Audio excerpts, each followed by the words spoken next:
Hello everyone.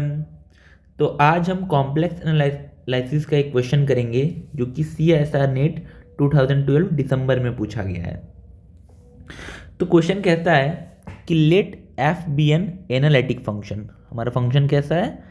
Analytic है, defined on unit disc. ये जो है वो मेरा एक यूनिट डिस्क बोल रहा है, ठीक है। अगर हम इसको d इक्वस टू वो सारे कॉम्प्लेक्स नंबर का set such that mod z less than equal to 1 है। ये हमारा क्या है? डोमेन है उस फंक्शन का। और वो फंक्शन कैसा है मेरा? एफ जेड जो फंक्शन है वो क्या है मेरा? एनालिटिक है, ठीक है। अब आगे देखते हैं हम आगे क्या बोल रहा है। Such that the range of f is contained in the set C minus infinity to 0। इसका मतलब ये कि डोमेन D के कोई भी पॉइंट लेते हैं हम लोग Z, उसके लिए जो हमारा फंक्शन एफ जेड एनालिटिक है उसका जो इमेज बनेगा, कहाँ बनेगा? हमारा कॉम्प्लेक्स एनालिसिस में डोमेन Z प्लेन पे होता है। तो डोमेन हमारा क्या है? Unit disc mod z less than 1, Z plane हुआ हमारा। और हम लोग जो इमेज देखते हैं वो हम लोग देखते हैं W प्लेन में, ये हो गया हमारा W प्लेन। इस जगह हम लोग इमेज देखते हैं। तो क्वेश्चन बोल रहा है कि the range of f is contained in the set C minus infinity to 0।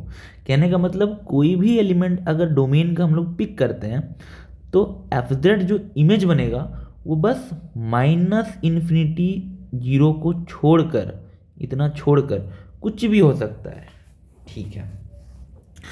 अब पहला ऑप्शन है कि फंक्शन f बोल रहा है कि नेसेसरीली कांस्टेंट होगा। अब हम कुछ कोशिश करते हैं फंक्शन बनाने की कि फंक्शन किस तरह हो सकता है पॉसिबल, ठीक है।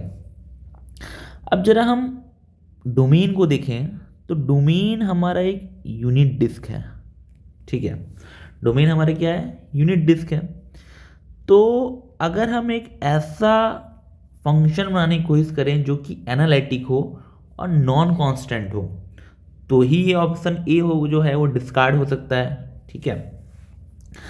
तो जो हमारा ये डोमेन है जो कि यूनिट डिस्क है उसको हम लोग बिल्कुल इस तरह से करें कि ये कुछ इस तरह से इमेज लेने लगे, दैट इज यूनिट डिस्क में ही मैप करें, एक डिस्क में ही मैप करें, बस थोड़ा सा ट्रांसलेट हो जाए। जैसे कि ये यूनिट डिस्क में नेगेटिव वैल्यूज भी अटेन कर रहा है, ठीक है। लेकिन रेंज में तो हमारे नेगेटिव वैल्यू अटेन नहीं कर सकता क्योंकि क्वेश्चन बोल रहा है कि माइनस इन्फिनिटी टू 0 नहीं ले सकता, अटेन नहीं कर सकता वैल्यूज। तो अगर हम लोग ये जो ओरिजिन में सेंटर है उसको थोड़ा शिफ्ट कर दें हम लोग, ठीक है। तो अगर हम लोग ओरिजिन कुछ ऐसे बना दें तो अगर मेरा जो इमेज हो कुछ इस तरह से हो जाए, ठीक है, तो ऐसा फंक्शन अगर ढूंढ लें हम तो ये वाला जो ऑप्शन ए है वो डिस्कार्ड हो सकता है। तो हम क्या कोशिश कर रहे हैं? हम बस एक ट्रांसलेशन करने की कोशिश कर रहे हैं, ट्रांसलेशन, ठीक है। तो हम क्या कर रहे हैं? एक फंक्शन ले रहे हैं f z equals to z plus 2, ये फंक्शन ले रहे हैं। अब हम देखते हैं कि z प्लस 2 का जो इमेज है वो क्या होगा। तो एफ जेड होता है w equals to z plus 2, ये बन जाएगा z equals to w minus 2। अब हमें पता है कि मॉड जेड क्या है? लेस देन 1 है, ठीक है। अब देखते हैं ये क्या बता रहा है हमारा, यही तो है जो हमें इमेज बता रहा है, ठीक है।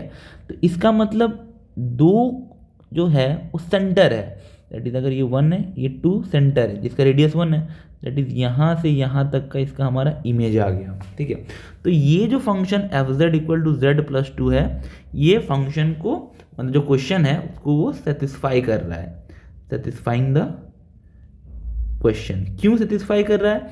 क्योंकि ये फंक्शन पहली बात एनालिटिक है क्योंकि पॉलिनोमियल है, दूसरी बात कि इसका अगर हम लोग डोमेन लेते हैं ये यूनिट डिस्क तो ये रेंज जो दे रहा है वो ये वाली चीज़ दे रहा है, ये वाली रेंज, ये इमेज है जिसमें ये सब element minus infinity to 0 attain नहीं कर रहा है, तो ये क्वेश्चन को सेटिस्फाई कर रहा है। अब पहला ऑप्शन देखते हैं, पहला ऑप्शन क्या बोल रहा है कि f is necessarily a constant function. तो ये तो कांस्टेंट फंक्शन नहीं है f z equal Z plus 2, इसका मतलब जो पहला ऑप्शन है वो डिस्कार्ड हो गया, ठीक है। अब अगला ऑप्शन देखते हैं। अब अगर हम लोग ऑप्शन बी, सी और डी तीनों ऑप्शन को देखें तो तीनों में क्या बोल रहा है कि एग्जिस्टेंस ऑफ एनालिटिक फंक्शन के बारे में पूछ रहा है। There exist an analytic function, there exist an analytic function and there exist an analytic function, ठीक है, जो कुछ डिफरेंट प्रॉपर्टीज को सेटिस्फाई करे। तो पहले हम बोल रहे हैं कि there exist an analytic function g on D such that g z is a square root of F z, ठीक है। तो हम एक काम करते हैं, हम एफ जेड एक फंक्शन चूज करते हैं, लेकिन इस बार हम लोग कॉन्स्टेंट फंक्शन चूज करेंगे। तो ऐसा कॉन्स्टेंट फंक्शन चूज करते हैं, let suppose f z equals to 9 choose कर लेते हैं, ठीक है, एफ जेड इक्वस टू 9।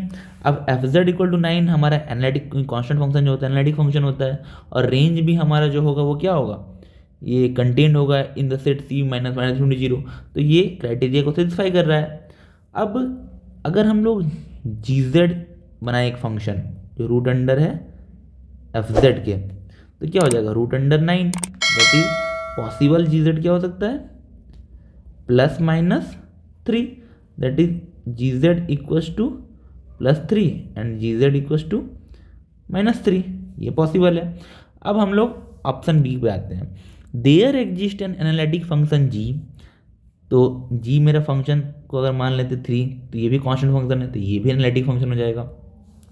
तो there exist an analytic function g on D such that g z is a square root of F z for e z belong to D.